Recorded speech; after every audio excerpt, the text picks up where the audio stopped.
Blood pooled around Marcus as Officer Wilson stood over him, smoking gun still raised. 3 miles away, Commander Jackson received the call about his son. The veteran Navy SEAL commander closed his eyes, picked up his phone, and activated the contingency plan years in the making. Before we dive into this shocking story of injustice and accountability, let me know where you're watching from in the comments. Hit that subscribe button and join our community fighting for justice and truth. This story will show you how one grieving father used his specialized training to bring down a corrupt system from the inside.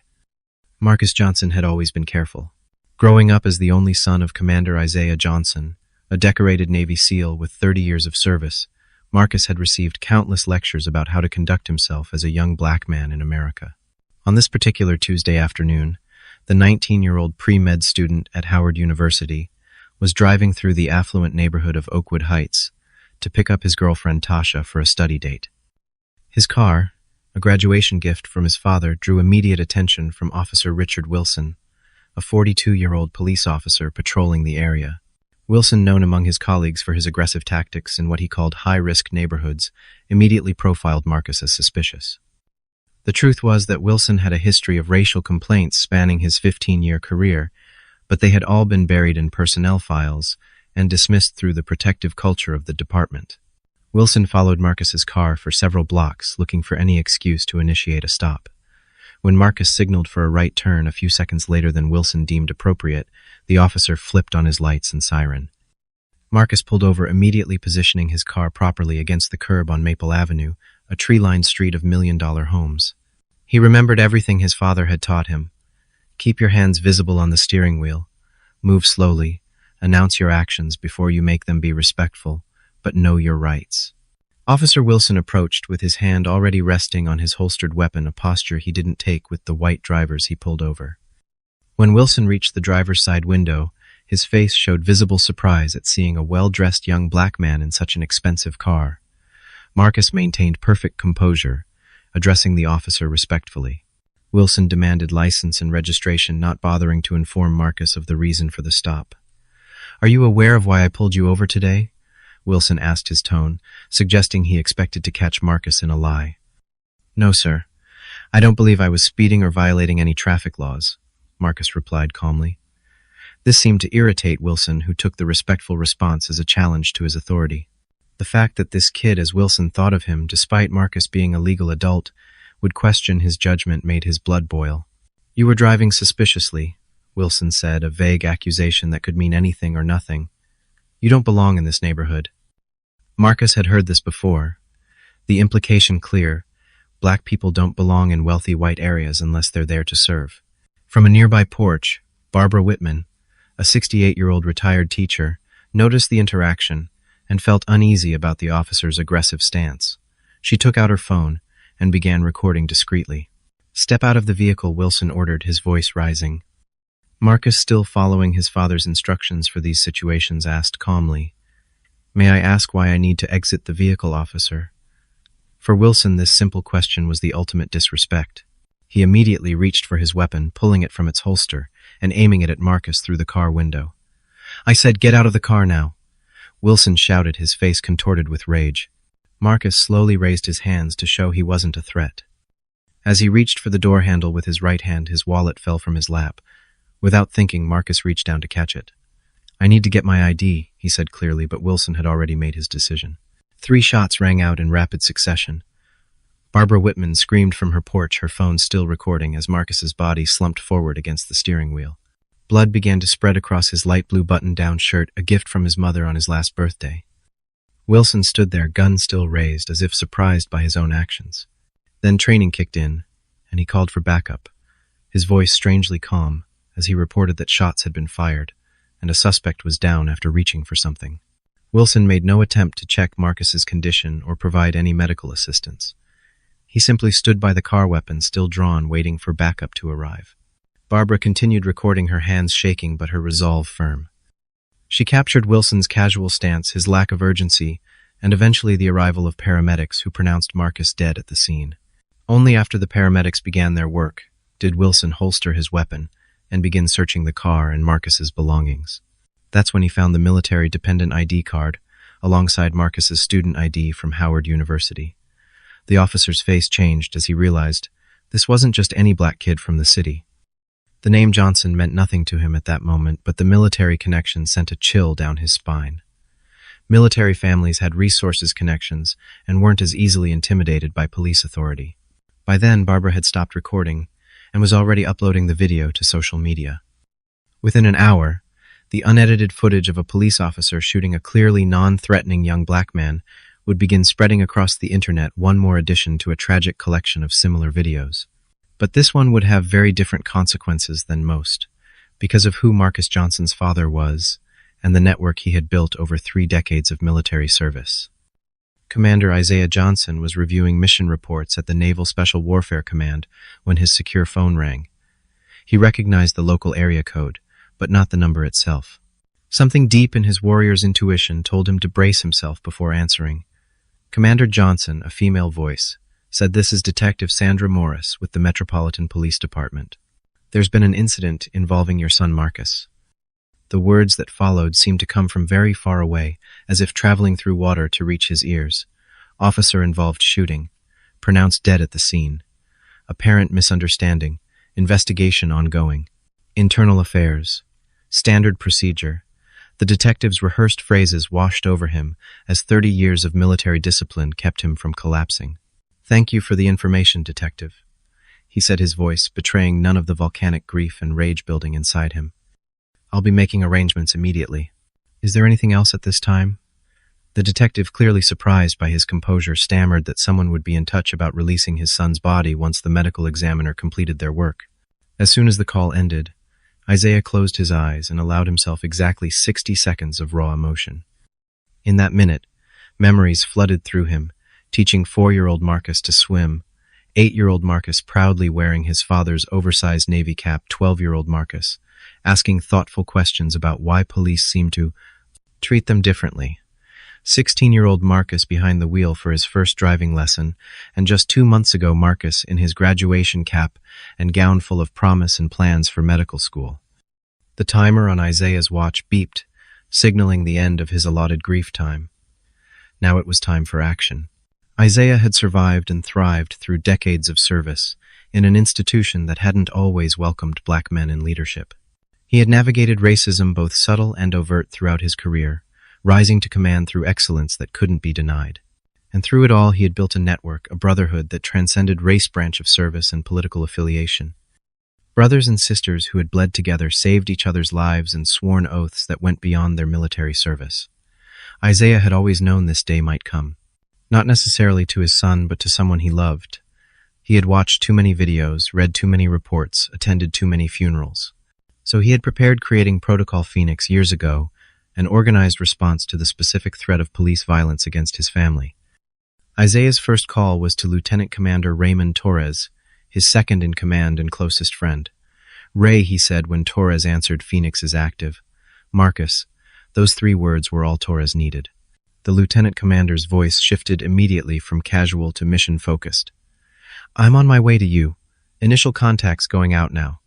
Time frame 40 minutes for the first wave," Isaiah replied. "Set up at my house. Full kit." Torres didn't waste time with condolences or questions. Those would come later in private when the mission was complete. "Understood. We're with you, Commander." Isaiah's next call was to Vanessa Washington, a prominent civil rights attorney he had kept on retainer for 5 years, specifically for this scenario. "Miss Washington," he said. When she answered, "This is Commander Johnson. We discussed a potential situation some time ago. I regret to inform you that the situation is now active." Washington, who had been skeptical when the commander first approached her about being on standby for such a specific scenario, now understood his foresight. "I've already seen the video, Commander," she said, her voice gentle but determined. "It's being shared widely. I'm so sorry about your son. I'm gathering my team now." Isaiah thanked her and outlined his expectations. Full legal pressure on every front. No publicity stunts or grandstanding, methodical and relentless pursuit of justice through every available channel. Washington agreed completely. "I'll need access to your network's intelligence as it comes in," she added. "We'll establish secure communications within the hour," Isaiah promised. While making these calls, Isaiah was already driving home where the first phase of Protocol Phoenix would establish its command center.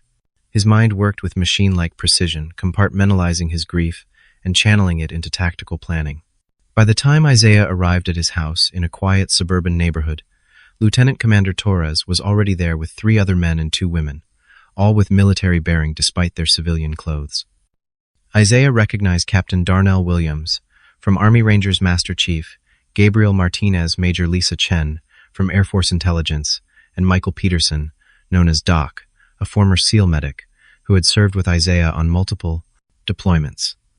The 6th person was Technical Sergeant Alicia Rodriguez, a communications specialist who had already begun setting up encrypted systems in Isaiah's home office. None of them offered condolences yet. They all understood that the mission came first, and that their most meaningful condolence would be successful execution of the commander's plan. Isaiah led them into his dining room, where a large table had been cleared for operation planning. "I want to thank you all for responding so quickly," he began, his voice steady. "As you know, my son Marcus was shot and killed today by a police officer during a routine traffic stop.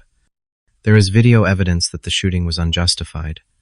The officer is identified as Richard Wilson, 39, with the Metropolitan Police Department." Isaiah clicked a remote, and a projector displayed Wilson's department photo and personnel information on the wall.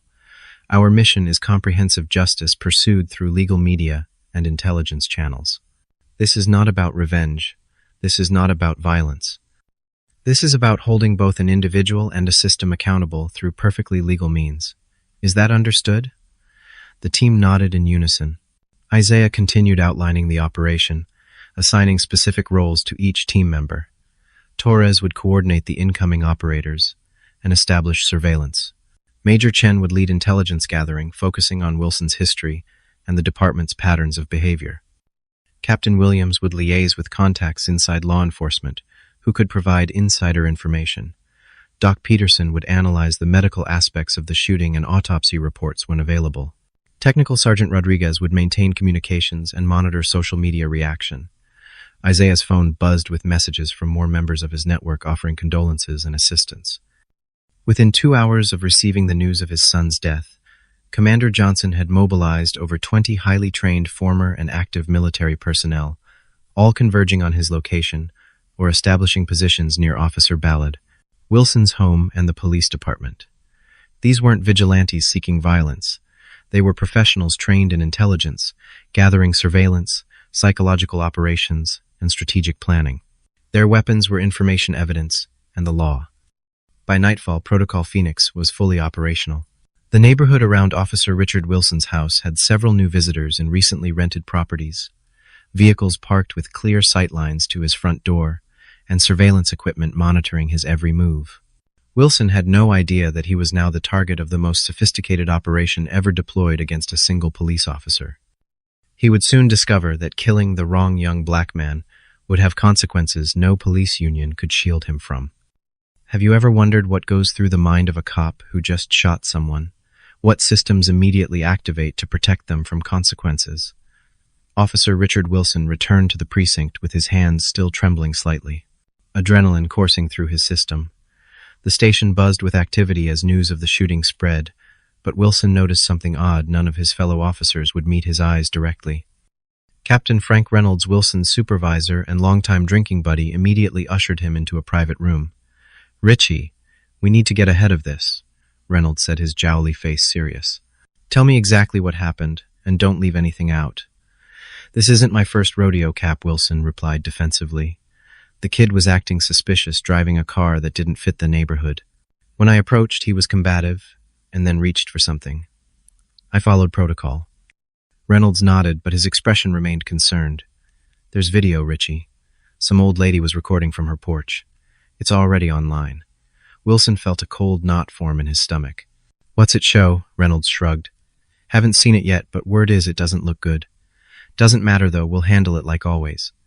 I've called Simmons from the union." Wilson relaxed slightly at the mention of Gregory Simmons, the department attorney who had successfully defended officers in similar situations for years. Reynolds continued standard procedure. Administrative leave with pay while internal affairs goes through the motions. You know the drill. Just stick to your statement about feeling threatened and fearing for your life. Within 30 minutes, Simmons arrived, a slick man in an expensive suit with a perpetual smirk. He reviewed Wilson's initial statement, making several suggestions for language changes. You didn't shoot a suspect, he explained pedantically. You discharged your weapon in response to a perceived lethal threat. You weren't angry or frustrated. You were concerned for public safety. Wilson nodded along, making the mon. Wilson nodded along, making the two-hand. Suggested changes. He'd been through this process twice before with less serious incidents, both involving black suspects who had filed complaints about excessive force. Those cases had disappeared into the bureaucratic void, buried under paperwork and closed-door meetings. After completing the official paperwork, Wilson was sent home, told to avoid making any public statements and to ignore media inquiries. As he drove to his house in the comfortable middle-class neighborhood of Ridgewood Estates, Wilson felt the tension begin to leave his shoulders. The system was working as it always had, protecting its own. His confidence was shaken only slightly by the knowledge of the video, but he reassured himself that the union lawyers would find ways to discredit it or reinterpret what it showed. When Wilson pulled into his driveway, his wife Lauren was waiting at the door, her face tense with worry. Her bottle blonde hair was pulled back in a messy ponytail, and she still wore her dental hygienist scrubs from work. "Is it true?" she demanded as soon as he stepped inside. "They're saying on Facebook that you shot some college kid." Wilson sighed, setting down his keys. "It's being handled, Lauren. Just a bad situation that escalated. The guy was acting suspicious, driving through Oakwood Heights in a car that costs more than we make in a year. When I tried to question him, he got confrontational." Lauren's expression showed she wasn't entirely convinced. "They're saying he was just reaching for his ID, Rick. That he wasn't armed. The video looks bad." Wilson's temper flared suddenly. "Since when do you believe that garbage online instead of your own husband? You know what these people are like when they get pulled over, always an attitude, always thinking they're above the law." His voice had risen to nearly a shout, and their 15-year-old daughter Bella appeared in the hallway, her face showing confusion and fear. "Dad, what's going on? What video is Mom talking about?" Wilson forced his voice to soften. "Nothing for you to worry about, sweetheart. Just some trouble at work that's being blown out of proportion. Go finish your homework." After Bella reluctantly returned to her room, Wilson poured himself a generous glass of whiskey and collapsed onto the living room couch. Lauren sat across from him, her arms crossed. "This isn't going to just go away, is it?" she asked quietly. Wilson took a long sip before answering. "It always does. The department knows how to handle these situations. The news cycle will move on in a few days." As the evening progressed, Wilson's phone buzzed constantly with text messages from fellow officers. Most expressed generic support, but a few shared links to the video that was now going viral. When Wilson finally worked up the courage to watch it, his stomach dropped. The footage clearly showed him approaching the vehicle aggressively, the young man's hands visible at all times, and the shooting occurring just as the victim reached toward his fallen wallet, announcing his intention to retrieve his phyllis ID. Worse still, the video captured Wilson standing over the dying man, making no attempt to render aid. As comments piled up beneath the video calling for his arrest and prosecution, Wilson turned off his phone. That night, as Lauren slept fitfully beside him, Wilson stared at the ceiling, remembering his father's words from childhood. These people need to know their place. His father, a factory foreman who had lost his job to automation and blamed it on affirmative action, had instilled in Wilson a deep resentment of black success and advancement. Those beliefs had followed Wilson into adulthood, and his police career manifesting in heightened suspicion and aggression toward black civilians. His previous incidents, carefully concealed in his file, included breaking a black teenager's arm during an arrest for a minor offense and planting evidence on a black business owner who had filed a complaint against the Mincherdoothers. Department. Both cases had been settled quietly with department funds, the records sealed by friendly judges. Around midnight, Wilson was startled by headlights sweeping across his bedroom ceiling as a car slowly drove past his house. Then another, and another. Looking out the window, he noticed unfamiliar vehicles parked on his street and a man walking a dog who seemed to be studying his house with unusual interest. Wilson's police instincts triggered alarm bells. Something wasn't right. Do you support officers like Wilson who abuse their power, or do you believe in accountability for those sworn to protect and serve? Comment number 1. If you think police officers should face the same justice system as civilians when they commit crimes, like this video. If you believe proper training and accountability can transform policing in America, subscribe to follow this story of justice and see how one father's strategic response changes everything. Can a decorated military commander use his skills and network to overcome a system designed to protect its own? Let's continue this incredible true story and find out what happens when Officer Wilson realizes he's not as protected as he thought. While Officer Wilson tossed and turned in his bed, Commander Isaiah Johnson's network was executing Protocol Phoenix with military precision. The commander's dining room had been transformed into a tactical operations center, with computers, communication equipment, and maps covering every surface. 27 operators had already arrived, with more on the way, each bringing specialized skills and resources to the mission. Master Chief Gabriel "Gabe" Martinez, a burly man with 25 years of special operations experience, led the surveillance team. They had already established positions around Wilson's neighborhood, renting 3 houses on his street through shell companies and corporate housing services. "I've got eyes on all approaches to the target's residence," Commander Martinez reported. "Team 2 is setting up the technical surveillance package now. No direct contact with the subject. We're ghosts." Captain Darnell Williams, an imposing 6'4" former Army Ranger with extensive urban operations experience, coordinated with sympathetic contacts within law enforcement. "The department's closing ranks around him officially," he explained, looking at his secure tablet. "But I've got 3 officers who've had issues with Wilson before. They're willing to provide information discreetly. One claims Wilson has a history of racial incidents that have been buried." Major Lisa Chen, a slight woman whose intelligence expertise had saved countless lives during overseas operations, had already hacked into the police department's personnel database. "Wilson has 8 complaints of excessive force in his file, all involving Black or Hispanic civilians," she reported, her fingers flying across her keyboard. "All dismissed or settled with no admission of wrongdoing. There's a pattern here we can exploit." Michael "Doc" Peterson, who had served as a medic with Isaiah on multiple deployments, was analyzing the limited medical information available about Marcus's death. "From the video and preliminary reports, it appears the first shot was fatal," he said grimly. "Hit the aorta. The additional shots show intent." Isaiah nodded, absorbing the information with the detached analysis of a mission commander, though everyone present understood the superhuman effort this required of a father who had just lost his son. Technical Sergeant Alicia Rodriguez monitored social media and news outlets tracking the spread of the shooting video. "It's gone national, Commander," she reported. "Over 2 million views already. Major outlets are picking it up for morning broadcasts. The video is unambiguous. Public opinion is overwhelmingly against the officer." In a separate room, civil rights attorney Vanessa Washington worked with her team, preparing legal documents and strategies. "I've already filed emergency motions for preservation of evidence," she told Isaiah during a briefing. "We're preparing both criminal and civil approaches. The wrongful death suit names Wilson, the department, the city, and the police union as defendants." Isaiah approved her approach, emphasizing that every action must be legally unassailable. "We win this through legitimate means, or not at all," he insisted.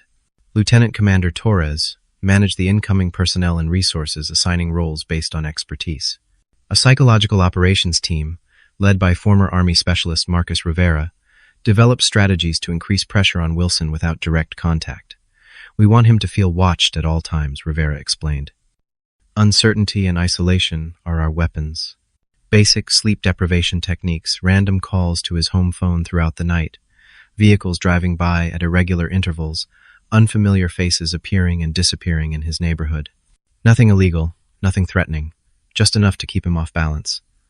Torres nodded his approval. "We have people renting Airbnbs on his street, joining the neighborhood Facebook group, walking dogs past his house. He'll feel the pressure without understanding its source." At 3 a.m, Isaiah stepped outside for a moment of solitude. The night air was cool against his face as he looked up at the stars, the same stars his son would never see again. Lieutenant Commander Torres joined him silently, standing shoulder to shoulder. "In 20 years serving with you, I've never seen an operation this precise, this fast," Torres said quietly. "Marcus would be proud." Isaiah's jaw tightened at the mention of his son's name.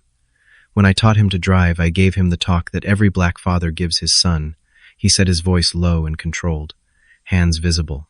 "No sudden movements. Yes, sir, no, sir. Do everything they say.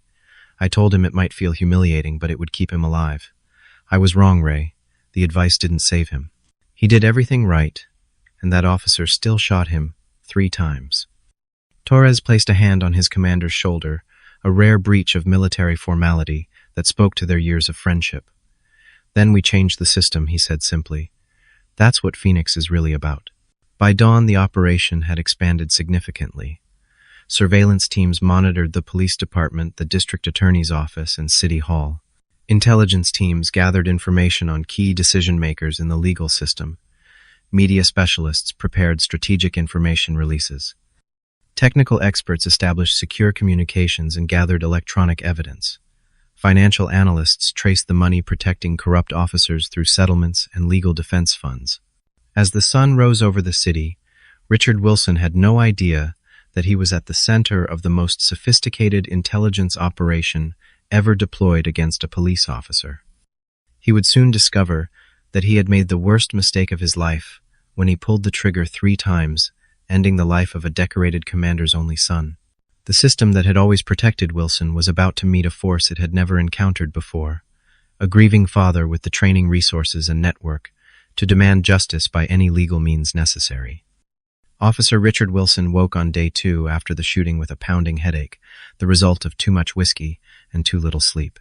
The persistent ringing of the house phone throughout the night had left him groggy and irritable. Each time he or Lauren had answered, there had been only silence on the line before a click. Probably those activist types he had muttered after the 5th call, though something about the precision timing between calls struck him as oddly methodical. When Wilson pulled back the bedroom curtains, his blood ran cold. The quiet suburban street had transformed overnight. News vans were parked at both ends of the block, reporters standing with microphones ready. Unfamiliar cars lined the curbs, some with people sitting inside watching his house. Most disturbing were the small clusters of people holding signs "Justice for Marcus" and "Prosecute Killer Cops." Wilson quickly dropped the curtain and reached for his phone. 16 missed calls, dozens of text messages and news alerts about the shooting dominated his screen. He called Captain Reynolds immediately. "Frank, what the hell is happening? I've got reporters and protesters outside my house." Reynolds sounded tired and strained. "It's bad, Richie. The video hit all the national morning shows. That kid you shot, his father, is some big-shot Navy SEAL commander with connections. The brass is getting calls from the mayor, the governor, even some Pentagon officials. The chief has called an emergency meeting. The union is still backing you officially, but Simmons told me privately they're concerned about the optics." "The optics," Wilson sputtered. "What about having my back? I'm following up on a suspicious vehicle, and the guy reaches for something. What was I supposed to do?" There was a long pause before Reynolds responded. "The video shows him telling you he was reaching for his ID, Richie. His hands were visible the whole time, and you made no attempt to provide medical assistance afterward. It doesn't look good. I'm just being straight with you." Wilson ended the call and sat heavily on the edge of the bed. Lauren appeared in the doorway, her expression a mixture of fear and accusation. "Bella's school just called. Some kids were saying horrible things to her about you. I'm keeping her home today." Wilson nodded absently, his mind racing through options. He couldn't leave the house without facing reporters and protesters. The department seemed to be distancing itself already. His phone buzzed with a text from another officer. "Saw the full video. You're on your own with this one man." The isolation was beginning to sink in when Wilson's doorbell rang. Lauren answered it cautiously. Chain still latched. Wilson heard a formal voice saying, "Delivery for Officer Wilson requiring signature." When Lauren brought the envelope to him, Wilson opened it to find legal papers. He was being sued by the Johnson family for wrongful death, with the police department, the city, and the police union also named as defendants. The damages sought were in the millions. As Wilson tried to process this development, breaking news alerts appeared on his phone. The video of the shooting was being paired with stories about Commander Isaiah Johnson's distinguished military career, his son's academic achievements, and growing calls for Wilson's arrest. One alert particularly caught his attention: Navy SEAL Commander holds press conference regarding son's death. Wilson turned on the television to see Commander Isaiah Johnson standing at a podium in his full dress uniform, medals gleaming under the lights. The contrast couldn't have been more stark. A decorated military hero grieving his son versus an officer hiding in his home. Johnson spoke with controlled emotion, his words measured and powerful. "My son Marcus was a young man of exceptional character and promise. He was unarmed, compliant, and communicating clearly when Officer Wilson chose to end his life. As Americans, We cannot continue to accept a system that protects those who abuse their authority. As a father, I will not rest until justice is served. As Wilson watched, he noticed something strange about Johnson's statement. There were no inflammatory accusations, no calls for violence, just a calm, determined promise of accountability through legal channels. Somehow this measured approach seemed more threatening than angry protests. Throughout the day, Wilson's sense of isolation grew. Colleagues who had initially sent supportive messages stopped communicating. The police union representative called to suggest Wilson lay low and avoid making any statements. Captain Reynolds informed him that the department was conducting a thorough review of his prior complaints and incidents. Even Wilson's closest friends on the force were suddenly too busy to talk. By mid-afternoon, Wilson attempted to drive to the store for groceries, only to be met with a wall of cameras and microphones as soon as he opened the garage door. He retreated back inside, ordering delivery instead. When the delivery driver arrived, Wilson noticed the young man taking photos of his house before leaving. The pressure continued to build as the day progressed. Lauren discovered that their neighbors had started a petition asking them to move out of the neighborhood for safety reasons. Bella showed her father social media posts from classmates calling him a murderer. Wilson's brother called to say he couldn't stay with them during an upcoming visit because his wife didn't feel comfortable. Each new rejection felt like another brick in a wall being built around Wilson. That evening, Wilson noticed more unfamiliar vehicles parked on his street, people walking dogs who never seemed to live in the neighborhood before, and a constant feeling of being observed. When he called the police department requesting a patrol car for protection, he was told resources were stretched thin due to the protests at headquarters. Maybe tomorrow, the dispatcher said, without conviction. As night fell, Wilson cleaned his personal firearms and kept them close, jumping at every sound outside. Lauren confronted him in the kitchen, her voice low so Bella wouldn't hear. "I saw the video, Rick. All of it. Why didn't you tell me the truth? He was just a kid reaching for his wallet like he told you he was doing." Wilson's face flushed with anger. "You don't understand what it's like out there. Split-second decisions. Things look different in the moment." Lauren shook her head, tears forming.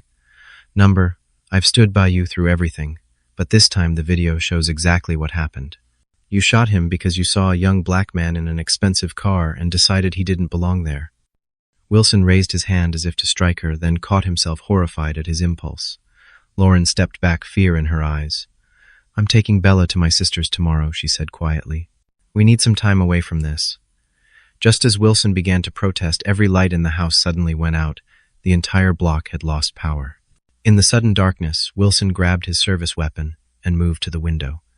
Through the glass, he could see figures moving in the darkness, seemingly unconcerned by the blackout, as if they had expected it. For exactly 37 minutes, the neighborhood remained in darkness.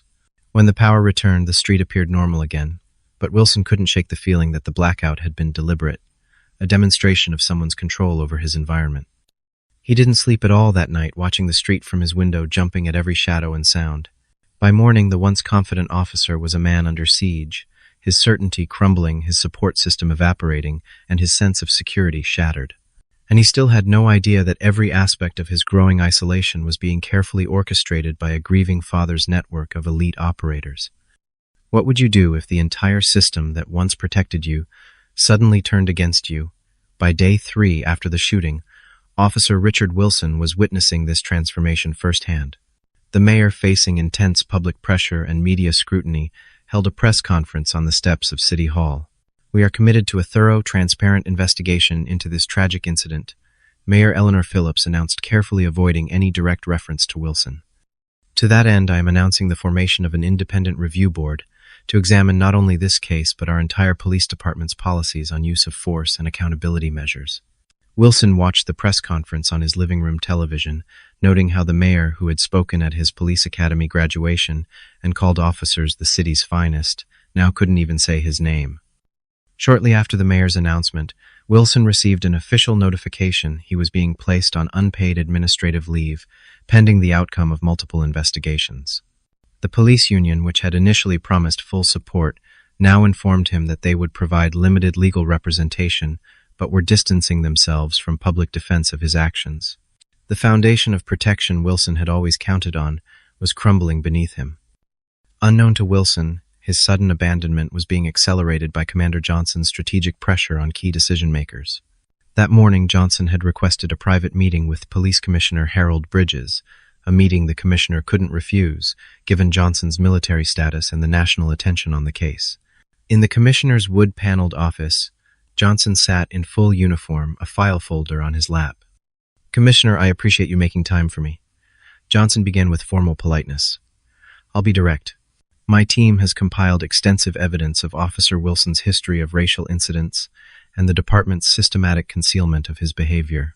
The commander opened the folder, revealing documentation that the commissioner instantly recognized from confidential personnel files. "We also have identified 17 other officers with similar patterns, along with the chain of command that has protected them." Johnson's voice remained measured and professional. "I'm not here to threaten or grandstand. I'm here to offer a choice." Commissioner Bridges, a political appointee with ambitions for higher office, recognized the implicit message. His career could end with this scandal, or he could emerge as a reformer by getting ahead of it. After a moment's consideration, he leaned forward. "What exactly are you proposing?" Commander Johnson outlined his expectations.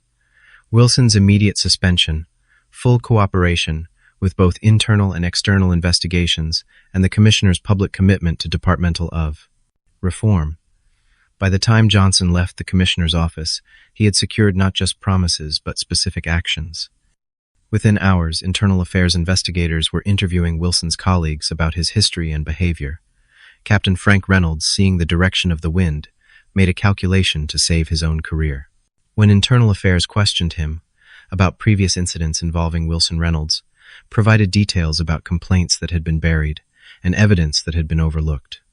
"I tried to mentor him, guide him to better policing," Reynolds claimed, constructing a narrative that positioned himself as a concerned supervisor rather than an enabler. But he had these views that were deeply ingrained. "I documented my concerns through proper channels." Reynolds conveniently produced emails and memos that had previously been hidden, creating a paper trail of his supposed attempts to address Wilson's behavior. Meanwhile, Vanessa Washington was methodically building both criminal and civil cases. Her team interviewed witnesses, gathered evidence of departmental negligence in continuing to employ Wilson despite warning signs, and prepared documentation for a grand jury. Washington met with the district attorney, presenting the mounting evidence. "The video alone is compelling," she argued. "But when you add the pattern of behavior and the testimony we're gathering from his fellow officers, you have a clear case for first-degree murder." The district attorney, initially reluctant to pursue charges against a police officer, found the combined pressure of public opinion, Washington's evidence, and the political abandonment of Wilson too compelling to resist. He announced plans to convene a grand jury immediately. Wilson watched these developments with growing desperation. Calls to colleagues went unanswered. Attempts to hire a private attorney were met with polite refusals. No local firm wanted to be associated with his case. The police union lawyer advised him to consider a plea deal if charges were filed. Even Captain Reynolds, his longtime friend and protector, stopped taking his calls. Isolated and panicking, Wilson turned to darker corners of the internet, reaching out to extremist groups that expressed support for police officers accused of misconduct. "I'm being railroaded because I did my job," he wrote in one forum. "The system is sacrificing me to appease the mob." These groups responded enthusiastically, promising to send armed supporters to protect him from potential threats. What Wilson didn't know was that his communications were being monitored by Major Chen's intelligence team, who forwarded his contacts with extremist groups to federal authorities. By evening, Wilson's house was truly alone. Lauren had taken Bella to stay with relatives, unable to bear the tension and increasingly convinced of her husband's guilt. The neighbors had organized a vigil for Marcus Johnson at the community park, deliberately visible from Wilson's front window. Even the local pizza place refused to deliver to his address. As darkness fell, Wilson sat in his kitchen with his service weapon on the table before him, contemplating how quickly his life had unraveled. The phone rang, startling him. Thinking it might be Lauren, he answered quickly. "We know what you did," a voice said calmly before hanging up. Wilson couldn't tell if it was a threat from protesters or something else, but the call left him shaking. He double-checked all the locks and drew the blinds, feeling trapped in a home that no longer provided any sense of security. "Do you believe the legal system treats police officers differently than ordinary citizens? Comment number 1 if you think police should face the same consequences as civilians when they break the law. Like this video if you think Commander Johnson's strategic approach is more effective than public protests alone. Subscribe to see how this father's calculated response continues to dismantle the system protecting his son's killer. As Wilson faces abandonment by the very institutions that once shielded him, what desperate measures might he take next? And how will Commander Johnson's elite team respond when extremist groups enter the equation? Richard Wilson jolted awake on day 4 to the sound of something hitting his driveway. Heart-pounding, he cautiously approached the front window and peered through a gap in the blinds. The word murderer was painted in massive red letters across his concrete driveway, still wet and glistening in the morning sun. The vandalism sent Wilson into a rage. He grabbed his phone to call the police, then stopped laughing bitterly at the irony. He was the police, or had been until recently. Now he wasn't sure who or what he was anymore. Across town, Commander Johnson was receiving a briefing from his team when Captain Williams reported the driveway incident. "Sir, someone vandalized Wilson's property overnight." "Not our people." Johnson frowned.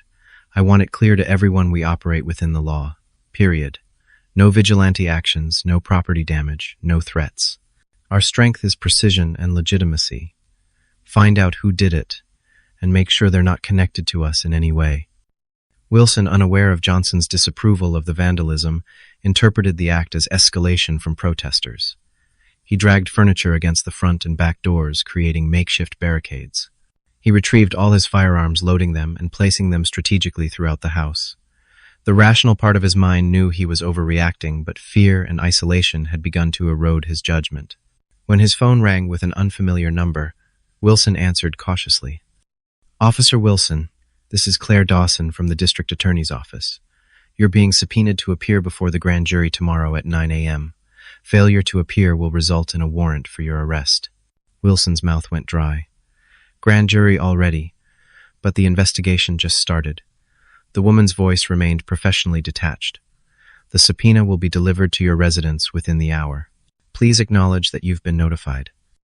After confirming receipt, Wilson immediately called the police union attorney, Gregory Simmons. "You told me this would take weeks," he shouted when Simmons answered. The lawyer sighed audibly. "Things have accelerated beyond normal timeframes. The evidence is problematic, especially with Captain Reynolds cooperating fully with investigators." Wilson felt as if he'd been punched. "Frank is cooperating. What does that mean?" There was an uncomfortable pause before Simmons responded. "He's provided documentation of your previous incidents and his alleged attempts to address your conduct. He's positioning himself as a whistleblower who was ignored by the department." The betrayal stunned Wilson into silence. After a moment, Simmons continued in a lowered voice. "Listen, the DA is moving fast because they have overwhelming evidence. The video alone is damning, but with your history and Reynolds' testimony, I have to advise you that accepting a plea might be your best option." Wilson ended the call without responding, his mind reeling. The system that had always protected him was not just abandoning him, but actively working against him. Captain Reynolds, his friend and mentor for 15 years, had thrown him to the wolves to save himself. As Wilson struggled to process this betrayal, the doorbell rang. Through the peephole, he saw a courier with an envelope, presumably the grand jury subpoena.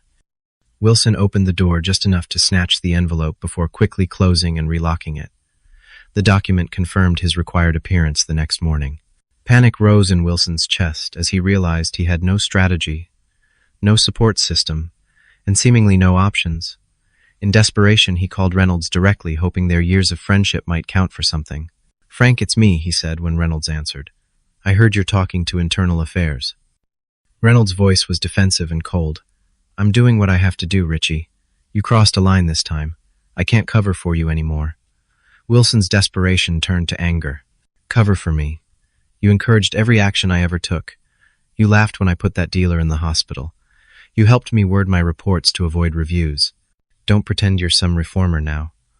Reynolds' voice hardened. "I'm advising you to watch what you say, especially on the phone. These calls might be monitored."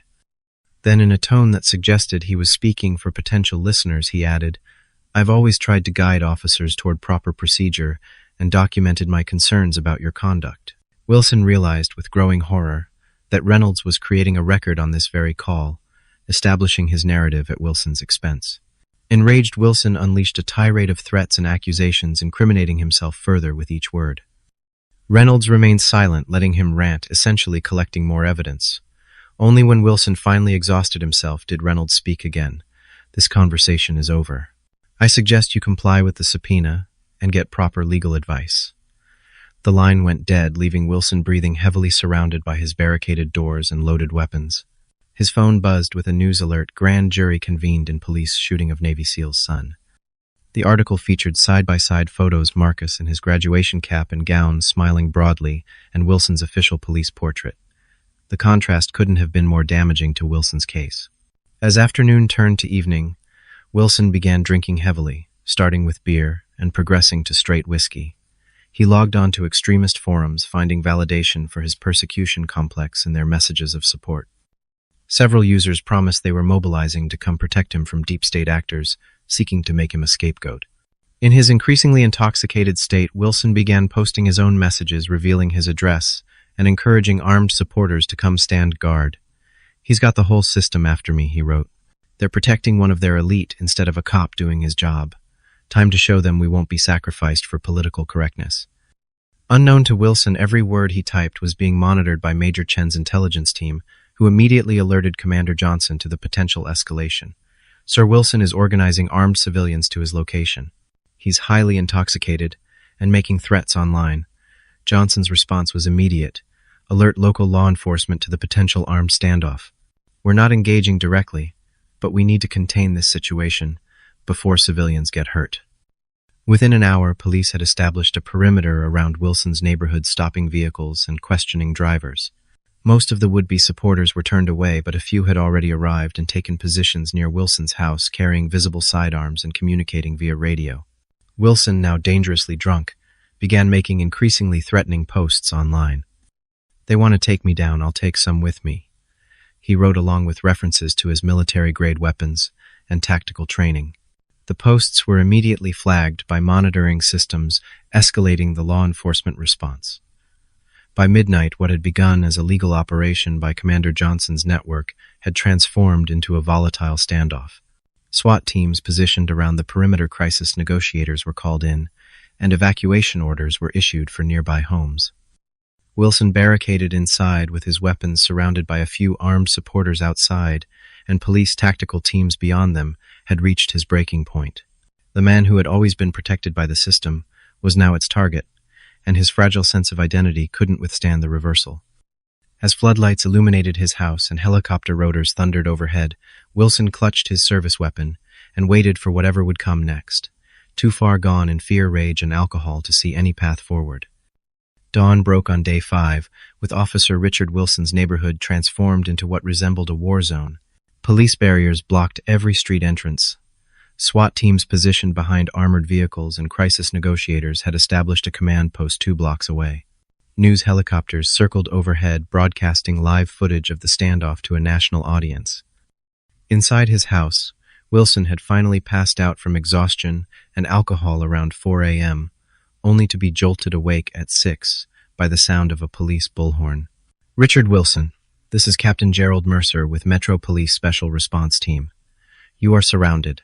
The grand jury has returned an indictment for first-degree murder. We have a warrant for your arrest. Please exit the house, unarmed, with your hands visible." Wilson scrambled to the window, his head pounding from the previous night's drinking. Through a gap in the blinds, he could see the massive police presence. 2 of his armed supporters remained in position behind vehicles across the street, but most had fled when the police arrived in force. Panic and rage fought for dominance in Wilson's mind as he tried to process his situation. He had gone from respected officer to hunted criminal in just 5 days. The system that had always protected him had not only abandoned him, but had turned its full power against him. He reached for his phone and saw dozens of missed calls, including several from an unknown number that had called repeatedly throughout the night. As the bullhorn continued issuing surrender instructions, Wilson's phone rang again with that same unknown number. This time he answered. "Mr. Wilson," a calm, authoritative voice said. "This is Commander Isaiah Johnson." Wilson nearly dropped the phone in shock. "Why the hell would I talk to you?" he snarled, alcohol still clouding his judgment. "You're the reason I'm in this situation," Johnson's voice remained measured. "I'm the father of the young man you killed, and right now I may be your best chance for surviving this day." Wilson laughed bitterly. "So you can. What, kill me yourself? Get revenge?" Johnson sighed audibly. If I wanted you dead, Mr. Wilson, we wouldn't be having this conversation. I want justice, not vengeance. The police have authorized me to speak with you as an intermediary. I have experience in hostage and standoff situations from my military career. My goal is to get you out alive and into custody without anyone else getting hurt. Something in Johnson's tone, the professional detachment, combined with underlying authority, cut through Wilson's anger. Why would you help me? I know you hate me. Johnson paused before answering. I don't hate you, Mr. Wilson. I hate what you did. I hate the system that made you believe you could act with impunity. I hate that my son is dead while you still breathe. But adding your death to his won't bring Marcus back, or change the system that created you. The raw honesty in Johnson's words left Wilson momentarily speechless. Johnson continued, The situation is deteriorating. Your supporters outside have been in contact with more armed individuals who are attempting to reach your location. If they engage with police, this becomes a firefight with you in the middle. Wilson moved to another window, seeing that the police perimeter had indeed tightened. We have very little time, Johnson added. I need you to understand your options clearly. Wilson's defiance began to waver as the reality of his situation sank in. What options the indictment is for first-degree murder? I'm looking at life in prison, or the death penalty.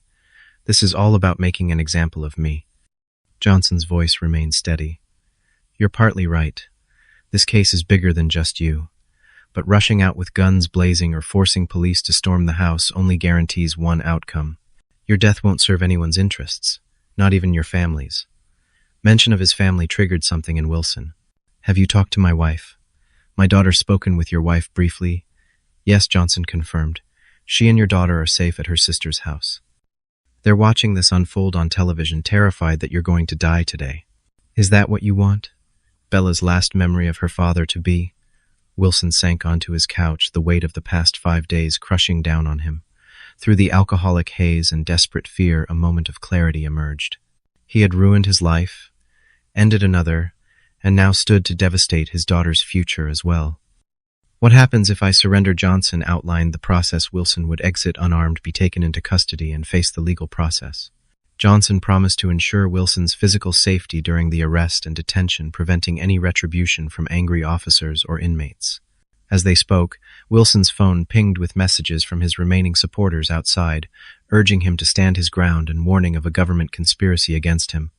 Johnson sensed Wilson's hesitation. Those men out there don't care about you, Wilson. They care about their cause, their narrative.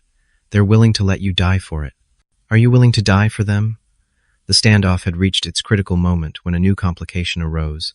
One of Wilson's supporters, growing impatient and agitated, fired a warning shot into the air. Police responded immediately, returning fire and forcing the armed civilians to take cover. The sudden eruption of gunfire sent Wilson diving to the floor, phone still clutched in his hand. Johnson's voice remained remarkably calm through the speaker. Wilson, listen to me. This is spiraling out of control. I need you to stay away from the windows and make a decision now. The commander's trained crisis management skills were fully deployed, his voice projecting authority and assurance despite the chaos. As Wilson cowered on the floor, torn between his dwindling options, Johnson played his final card. I have your wife and daughter on another line. With your permission, I can patch them through. Wilson hesitated, then agreed. The line clicked and Lauren's voice came through, shaking with emotion. Rick, please stop this. Please just surrender. Then Bella's voice, small and frightened. Daddy, I'm scared. Please don't make them hurt you. Come home to us someday. Her words, innocent and pleading, penetrated the layers of rage, fear, and self-justification that Wilson had built around himself. The reality of what he stood to lose beyond his freedom finally reached him. His daughter still loved him, still wanted him in her life despite everything. Okay, Wilson said finally, his voice barely audible. I'll come out. Tell them. Tell them I'm surrendering. Johnson efficiently coordinated with the police tactical command, ensuring that Wilson would be treated according to protocol without unnecessary force. Following Johnson's instructions, Wilson unloaded all his weapons and placed them in the bathtub. He called the supporters outside, ordering them to stand down, though only one heeded his request. Finally, wearing just a t-shirt and jeans to show he had no concealed weapons, Wilson opened his front door. He stepped onto his porch with his hands raised high above his head. From a command post 2 blocks away, Commander Isaiah Johnson watched through binoculars as the man who had killed his son was handcuffed and placed in a police transport vehicle. His face showed no satisfaction, no sense of victory, only the grim determination of a mission completed. Lieutenant Commander Torres stood beside him, observing his friend closely. "You just saved the life of the man who took your son," he said quietly. Johnson lowered the binoculars, his expression unreadable. "Justice isn't about death for death, Ray. It's about accountability and change. Wilson, alive and on trial, does more for that cause than Wilson dead as a martyr." As the police transport pulled away, Johnson turned to his team. "This phase is complete. Now we ensure the legal process works as it should." The battle for true justice was far from over, but the most volatile confrontation had ended without further bloodshed, a testament to the commander's commitment to systemic change rather than personal vengeance. 6 months after Marcus Johnson's death, the courtroom fell silent as the jury foreman rose to deliver the verdict. Richard Wilson, now thinner and gray at the temples from his time in custody, stood with his court-appointed attorney, his eyes fixed on the floor. The trial had lasted 3 weeks with damning testimony from former colleagues, extensive video evidence, and expert witnesses who systematically dismantled every aspect of Wilson's defense. "We, the jury, find the defendant Richard Allen Wilson guilty of murder in the first degree." The words echoed through the packed courtroom. On the prosecution side, Commander Isaiah Johnson sat perfectly still, his military bearing evident even in civilian clothes. Beside him, Vanessa Washington placed a supportive hand on his arm, the gesture almost imperceptible. 1 week later, at the sentencing hearing, Judge Michaela Patel addressed Wilson directly. "Mr. Wilson, you took an oath to protect and serve your community.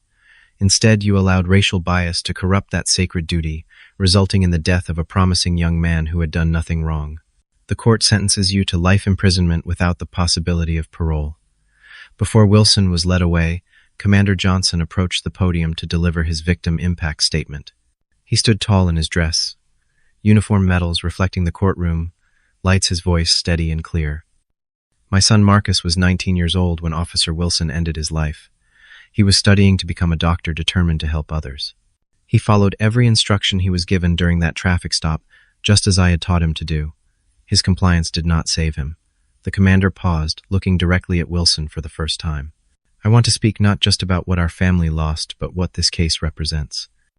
Each time an officer abuses their authority without consequences, it damages the relationship between police and the communities they serve. Each time the system protects those who violate their oath, it betrays the many good officers who honor that oath daily. My son's death must lead to meaningful change, or this cycle will continue." After the criminal proceedings concluded, Washington successfully pursued the civil lawsuit against the police department and city.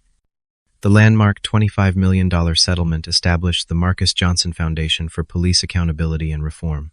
Commander Johnson retired from active duty to lead the foundation full-time, channeling his grief and military expertise into systemic change.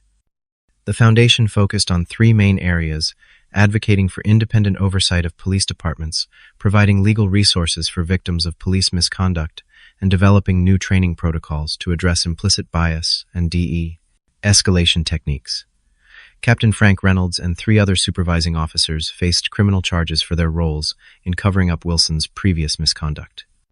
The department underwent mandatory reforms under federal oversight, including complete retraining of all officers, implementation of body cameras, and creation of a civilian review board with actual authority. Many of Commander Johnson's team transitioned from Protocol Phoenix to permanent roles within the Foundation. Lieutenant Commander Torres became its executive director. Major Chen headed the Data Analysis Division, tracking police misconduct nationwide, and Captain Williams developed training programs based on military accountability structures. Perhaps most surprisingly, 6 months after Wilson began serving his sentence, Commander Johnson requested a private meeting with Lauren Wilson and her daughter Bella. The meeting took place in a small conference room at the Foundation's offices, tension evident in Lauren's protective arm around her daughter's shoulders.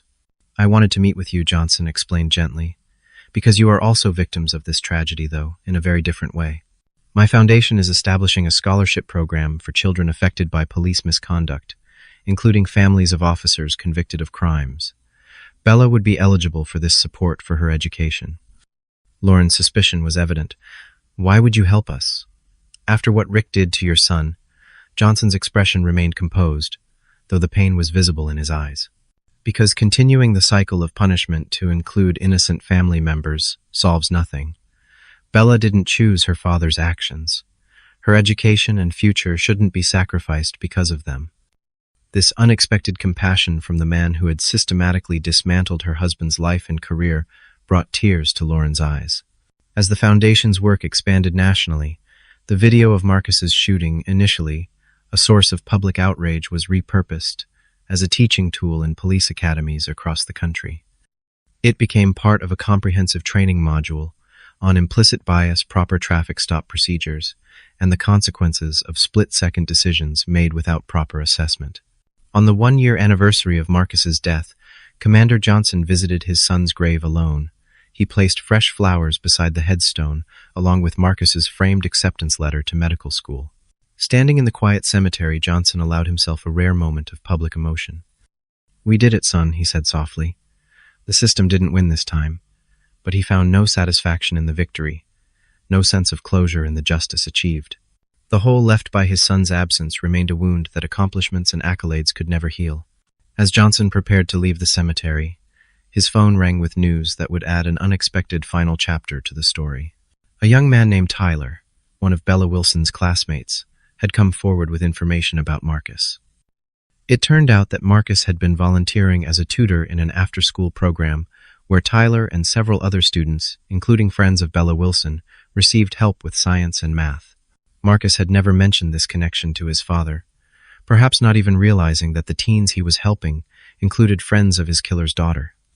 The revelation brought Johnson to his Foundation office late that evening, where he sat alone reviewing photographs of Marcus working with the students, including several that showed Bella's friends. The cruel irony was almost too much to bear. The man who had killed Marcus had destroyed a life that was through degrees of separation, helping his own daughter's social circle. Yet in this bitter truth, Johnson found renewed purpose. The Foundation expanded its youth programs, creating mentorship opportunities, specifically for teenagers, in communities with histories of tension between residents and police. The program was named simply Marcus Mentorship and Resources Creating Understanding and Service. Did Richard Wilson deserve the life sentence he received? Or was there a better way to achieve justice? Comment below with your thoughts on appropriate consequences for police misconduct. Like this video, if you believe Commander Johnson's strategic, methodical approach to fighting systemic injustice offers valuable lessons for real-world reform. Subscribe to our channel for more powerful true stories that explore complex issues in our society.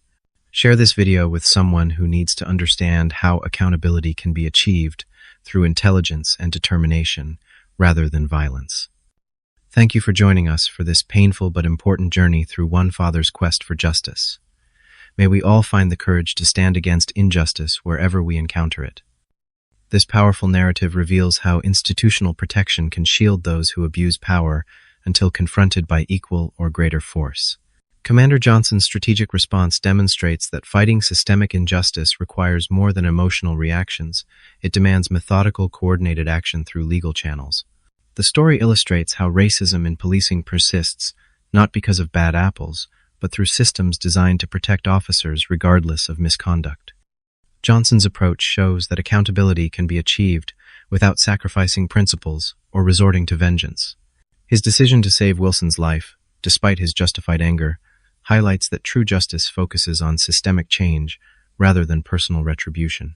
The stark contrast between Marcus's treatment and the protection Wilson initially received exposes the racial disparities in our justice system. Most importantly, this story teaches us that preparation, resources, and strategy matter in confronting entrenched power. The commander's contingency plan succeeded because he anticipated the threat and built a network ready to respond.